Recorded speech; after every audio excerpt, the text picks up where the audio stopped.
Good morning. Business economics में last हमने utility analysis यानी कि उपयोगिता विश्लेषण डिस्कस किया था। आज का हमारा टॉपिक है law of diminishing marginal utility यानी कि सीमांत उपयोगिता हास्य नियम। ठीक है।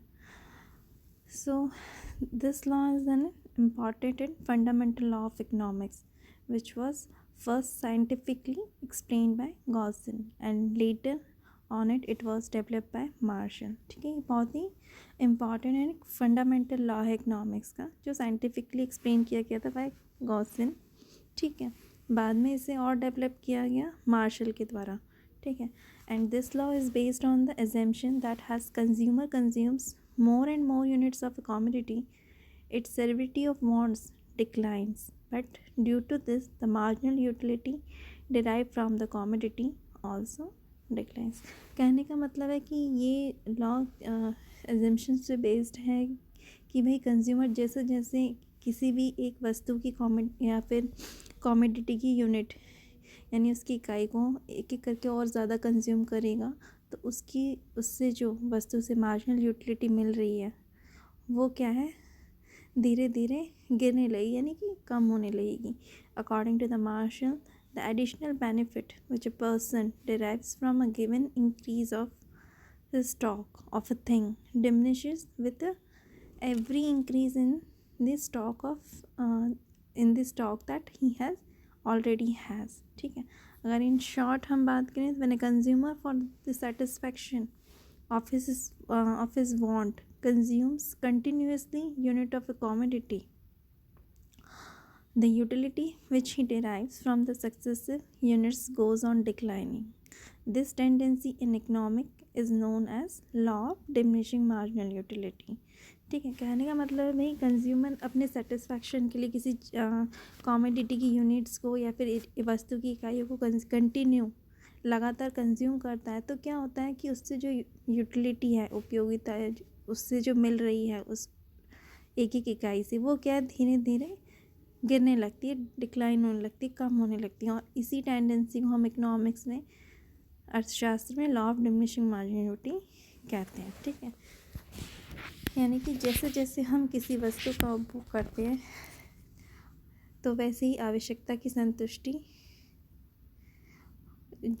हो जाने से आवश्यकता की तीव्रता घटती जाती है और एक समय ऐसा आता है कि वही आवश्यकता की एक पूर्ण संतुष्टि में यानी पॉइंट ऑफ सेटिस्फैक्शन पर हमें वस्तु से जो प्राप्त उपयोगिता है वो क्या है, शून्य हो जाती है। इसको क्या हम सीमांत उपयोगिता हास्य नियम के नाम से जाना जाता है। अगर शब्दों में कहें तो भाई सीमांत उपयोगिता हास्य नियम के अनुसार किसी निश्चित समय पे जब किसी वस्तु की अतिरिक्त इकाई का प्रयोग किया जाता है तो वस्तु की प्रत्येक अगली इकाई से मिलने वाली सीमांत उपयोगिता, ठीक है, अगर अन्य बातें अगर समान रहे, अदर थिंग्स रिमेन कांस्टेंट, तो पिछली इकाई की तुलना में कम हो जाती हैं और इस घटती सीमांत उपयोगिता की प्रवृत्ति को ही हम सीमांत उपयोगिता हास्य नियम कहते हैं।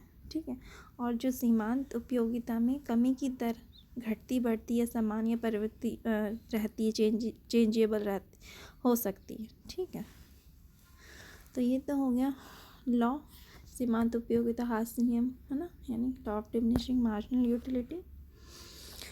अब इसके अजम्पशंस देख लेते हैं, यानी कि सीमांत उपयोगिता हास्य नियम की मान्यता क्या है जिन पे ये आधारित है, बेस्ड है।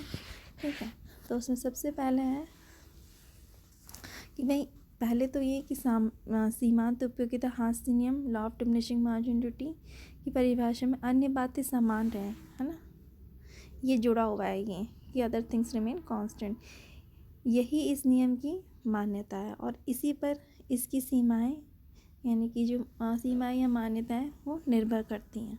उसमें सबसे पहले है वस्तु की समरूपिका यानी कि होमोजेनियस यूनिट्स ऑफ कॉमोडिटी, यानी कि जो कंज्यूम की जाने वाली कॉमोडिटी या वस्तु है, उपयोग की जाने वाली वस्तु है, उसकी इकाइयाँ क्या है, समरूप होनी चाहिए, होमोजेनियस होनी चाहिए। इससे क्या है, वस्तु की इकाइयाँ आकार, प्रकार, रंग, रूप एवं गुण जो भी हैं वो क्या समान होने के कारण पर ही ये नियम कार्यशील होगा। ठीक है, इसीलिए ये क्या है, होमोजेनियस होनी चाहिए यूनिट्स कॉमोडिटी की। नेक्स्ट है कंटिन्यूटी इन कंजम्पशंस यानी कि निरंतर उपभोग। ये नियम उस समय ही क्रियाशील होगा, तभी हम इसे कहेंगे जब क्या है, उपभोक्ता द्वारा उपभोग की जाने वाली वस्तुओं के उपभोग का क्रम निरंतर जारी रहे, कंटिन्यू रहे। ठीक है, जो भी वस्तु की या कमोडिटी को कंज्यूम किया हो, क्या कंटिन्यूटी होनी चाहिए इसके कंजम्पशन में। यदि उपभोग प्रक्रिया में अगर मतलब समय अंतर यानी कि टाइम लैग है तो ये नियम लागू नहीं होगा, इसीलिए कंटिन्यूटी बहुत ज़रूरी है। नेक्स्ट है उपभोग इकाइयाँ समुचित हों, यानी कि एडुक्वेट यूनिट्स ऑफ कंजम्पशंस, यानी कि कोई भी किसी भी कमोडिटी है वो क्या एडुक्वेट यूनिट्स होनी चाहिए कंजम्पशन के लिए उसकी। उपभोग की जाने वाली वस्तुओं की इकाइयाँ समुचित या पर्याप्त होनी चाहिए। ठीक है, तभी ये जो लॉ है वो क्रियाशील होगा, ये जो नियम है हमारा। नेक्स्ट है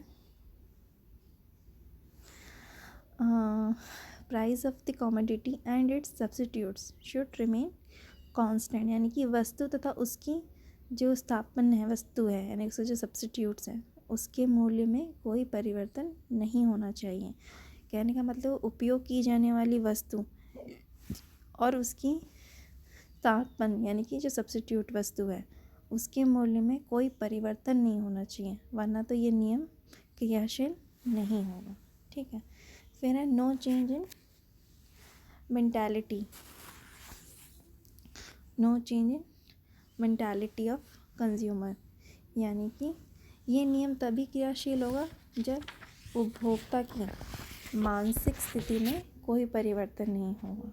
ठीक है, नेक्स्ट है no income, taste, fashion and habit of the consumer should remain unchanged, यानी कि उपभोक्ता की आय, रुचि, फैशन एवं जो आदत है वो अपरिवर्तित रहनी चाहिए। ठीक है, ये नियम की क्रियाशीलता के लिए ये मान्यता है कि भाई आय, रुचि, फैशन और आदत में कोई परिवर्तन नहीं होना, कोई चेंज नहीं होना चाहिए। यदि इनमें किसी प्रकार का परिवर्तन होता है, अगर कोई चेंज होता है इन चीज़ों में, तो वस्तु की अतिरिक्त इकाई के उपभोग से मिलने वाली उपयोगिता घटने के स्थान यानी डिक्लाइन होने के स्थान पर क्या है, बढ़ने लगेगी, इंक्रीज होने लगेगी। इसीलिए ये अनचेंज रहनी चाहिए, मतलब कि अपरिवर्तित रहनी चाहिए। ठीक है, फिर है प्लेजर इकोनॉमिक कंडीशन, यानी कि सुखमय आर्थिक दशा। ये नियम क्या है, सुखमय यानी कि प्लेजर इकोनॉमिक कंडीशन में ही लागू होता है। ठीक है, ये हो गए इसके अजम्पशंस। अगर इसको हम with the help of schedules and diagrams से भी हम इसे एक्सप्लेन कर सकते हैं, जैसे कि आपको बैकग्राउंड में दिख रहा है स्केड्यूल दिया हुआ है law of diminishing margin utility का। ठीक है, सीमांत हास्य नियम का, तो इसमें यूनिट्स ऑफ कंजम्पशन है, फिर मार्जिनल यूटिलिटी है, फिर टोटल यूटिलिटी है। ठीक है, तो in the above table the total utility obtain from the first Apple is 20 utils. ठीक है, पहले एप्पल यानी पहले से कंजम्पशन से हमें जो सीमांत उपयोगिता है वो कितनी मिल रही है, 20 यूटिल्स मिल रही है। ठीक है, लेकिन जैसे ही which keep on increasing until we reach our saturation point at fifth apple. On the other hand, marginal utility keeps on diminishing with every additional apple consumed. ठीक है, when we consume the sixth apple, we have gone over the limit. Hence, the marginal utility is negative and the total utility is false. देखो, जैसे कि हमने first Apple लिया तो हमें marginal utility मिली 20 और हमारा टोटल यूटिलिटी भी रहा 20। जैसे ही हमने दूसरी यूनिट ली, दूसरे सेब लिया, तो उसकी मार्जिनल यूटिलिटी कितनी हो गई, 15। ठीक है, घटी, लेकिन टोटल यूटिलिटी इंक्रीज़ हुई 35। नेक्स्ट हमने तीसरा एप्पल लिया तो मार्जिनल यूटिलिटी और घटी 10 और टोटल यूटिलिटी हुई 45। फोर्थ में हमारी मार्जिनल यूटिलिटी 5 हो गई और टोटल यूटिलिटी हो गई हमारी 50। पाँचवें पे मार्जिनल यूटिलिटी हमारी बिल्कुल ज़ीरो हो गई और उस हिसाब से हमारी टोटल यूटिलिटी कांस्टेंट रही 50। और जैसे ही हमने सिक्स्थ एप्पल यानी कि छठा एप्पल लिया तो हमारी जो मार्जिनल यूटिलिटी यानी सीमांत उपयोगिता है वो क्या है, नेगेटिव हो गई। ठीक है, और टोटल यूटिलिटी भी फॉल हो गई। और इसी तरीके से उसको हमने डायग्राम के थ्रू भी शो कर रखा है। One side is marginal utility and another is apples consumed. ठीक है, तो ये हमारा हो गया law of diminishing marginal utility. ठीक है, ये इसके एग्जाम्पशंस हो गए और इसका हमने इसे स्केड्यूल की तरह भी हमने इसे डिस्क्राइब कर दिया, units of consumption, marginal utility and total utility, है ना। और ये इसका डायग्राम।